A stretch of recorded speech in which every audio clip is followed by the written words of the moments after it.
All right, welcome back to another Grayson County Health Podcast. My name is Josh Embry. I am the Public Health Director at Grayson County Health Department. And I'm Jenny Cummings. I am the Community Health Educator. All right, well, we're back after Christmas and New Year. Did you have a good Christmas? I did. I had a great Christmas. Was Santa Claus good to you? He was good to me. Got lots of goodies. What'd you get? My favorite thing I got was my family went in together and did all of my home videos from when my kids were little and put them on digital files so that we could watch home movies. So we spent the holiday doing that. So that was fun. So as you social distance out, you had something you could do. You could watch videos. Yes. We played Rummy. Oh. So I bought some cards, and I never thought, my grandmother loved playing Rummy, and she about rummied me to death. Oh my goodness. Playing Rummy, but actually we enjoyed it. It was something different besides watching TV, and then I read some too. Okay, now is there a lot of strategy in Rummy? Like, do you play to win, or are you just kind of having fun throwing Probably not cards the person to ask because I always lose. I swear I could probably play a monkey in Rummy and lose. So I don't know why. I'm just terrible at it, but I enjoy it. Well, good. That's all that matters. Yep. So, all right. Well, I'm excited. We have a special guest here today, and I'm going to let her introduce herself. Good morning. Thanks for having me. My name is Jillian Carden, and I'm the Executive Director at Silverleaf Sexual Trauma Recovery Services. All right. Well, Dr. Carden, we are so happy to have you here today. We actually have a really good working relationship with Dr. Carden, as well as with Silverleaf Services. So good that we actually have a satellite office here. Yeah. In 2020, one of our most exciting things was being able to open up the satellite office here at the Grayson County Health Department, which allows us to be more accessible to the community. So that was a good thing that came in 2020. It was.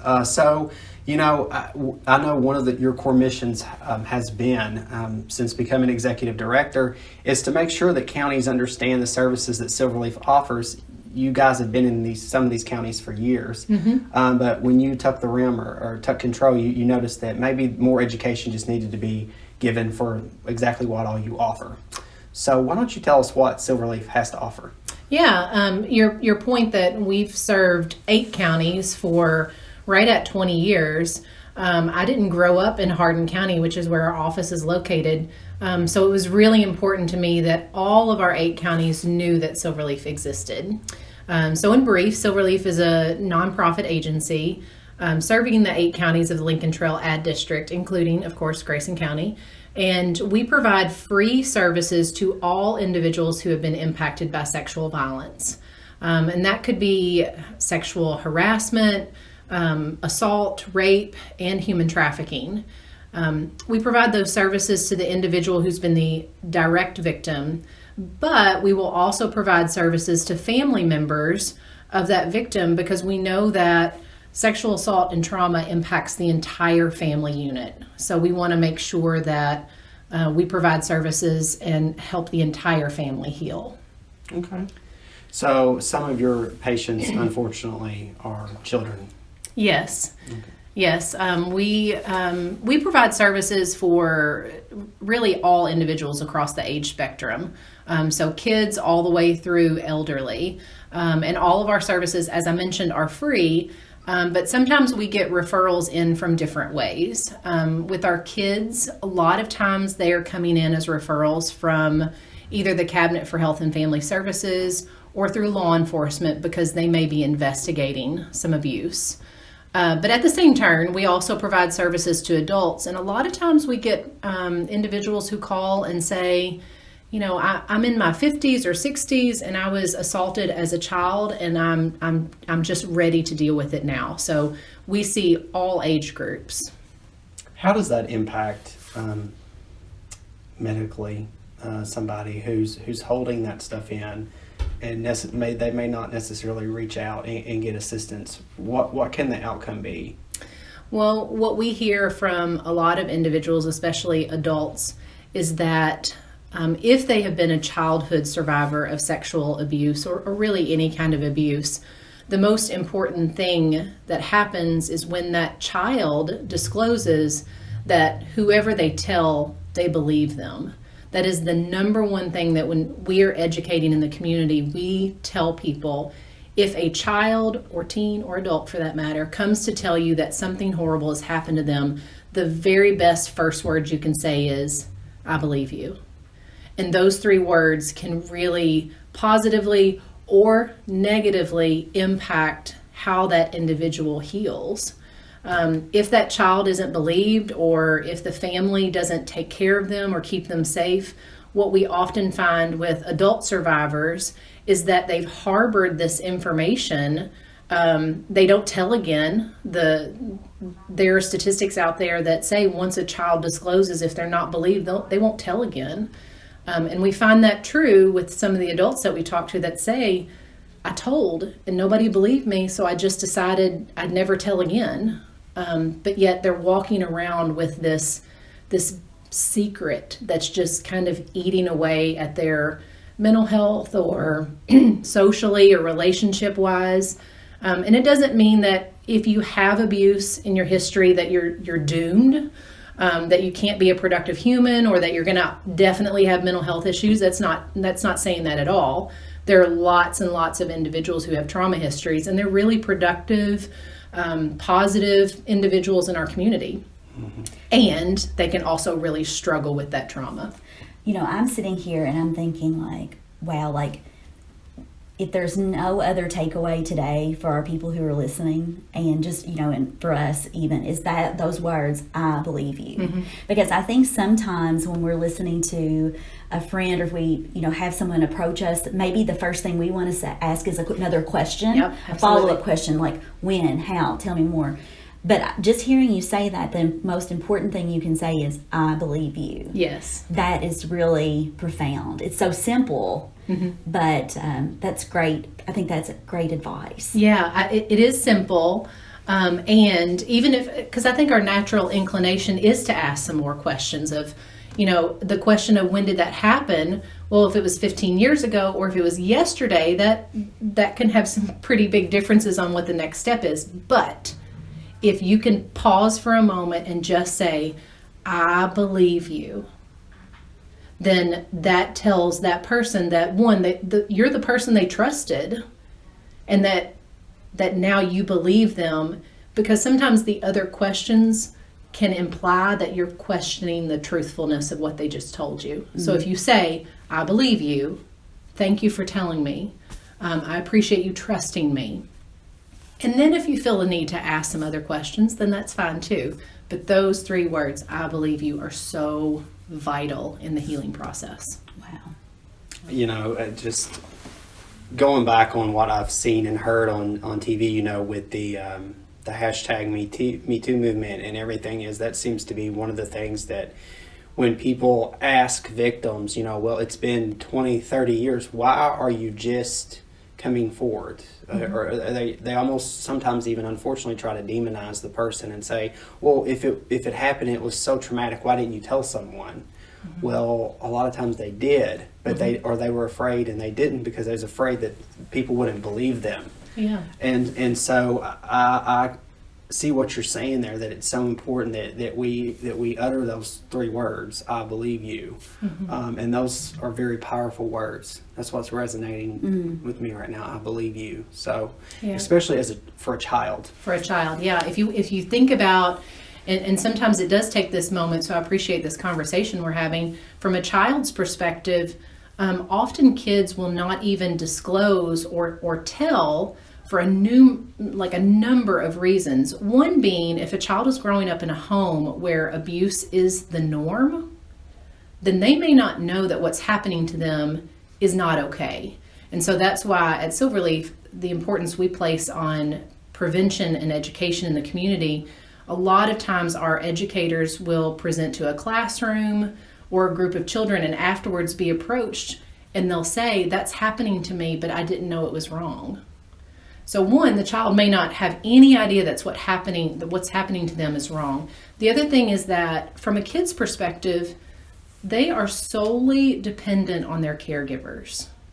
And if that child is old enough or has even been threatened that if you tell, you're going to be taken away, then a child doesn't want to be removed from their caregivers. No matter what's going on in that home, they want to be with their family. And so oftentimes that fear of being away from their family will keep them from telling. And so if we just pause for a second and think about what does that child have to overcome to even tell somebody that's major. And then, of course, what we were just talking about, once they take that step and then they feel like they're not being believed, then they're most likely going to keep it to themselves. So this is very, it's just very, I don't, what's the word, not alarming, but just, it's real. Yes, it's real very and sobering. Sobering, there's Yeah. the word. It really opens your eyes. And Dr. Carden, we've had you here for we've had you here for human trafficking training, which you collaborate with us on that, and the new movement we've tried to start here hashtag Save GC Kids. And which offers education programs for businesses that want to train their employees on human trafficking, and that's one of the things your organization does as well, right, and helps communities address and hopefully one day completely eradicate and get rid of.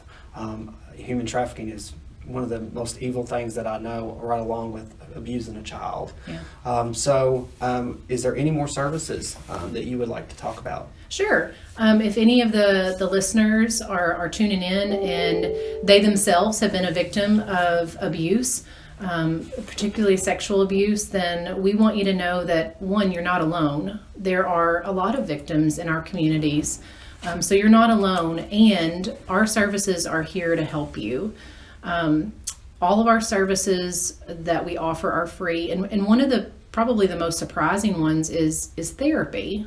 So we currently have 3 full-time therapists, and they are trauma-informed, and the only individuals that we see are individuals with trauma backgrounds, and so we're ready and very willing to help.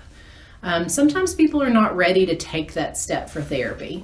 That can be intimidating, and it can be kind of scary, and so if you're someone that's just kind of contemplating therapy, but you'd like more information, feel free to give us a call. We'll be glad to answer some questions for you or kind of talk you through the process.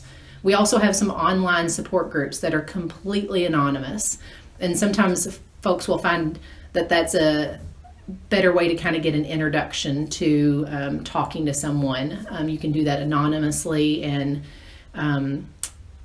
kind of have some extra privacy until you're ready to do therapy. We also have services for individuals who are going through court processes. So if you are deciding that you're wanting to pursue charges, give us a call, and we have some advocates that are specially trained to help individuals through the court process. So we're here. If you have questions, if you have concerns, just give us a call. We'll be glad to help. All right. Well, that's awesome. So do you have anything else you want to ask, Jenny? No, it's just been great having you here and just to hear about the services you all offer, because I think that, I know here at the health department we come into contact with women that could definitely take advantage of the resources that you offer, but also just as we go out and about in the community, working in schools and things like that, it's good to know that this is a resource. Right.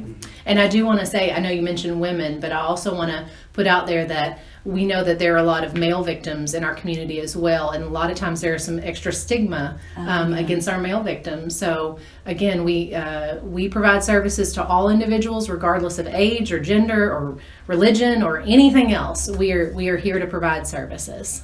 Okay, well, so we talked about the satellite office. So what are some of the services that you can get at the satellite office here at Grayson County Health Department? So our satellite primarily here at the health department is a telehealth therapy service.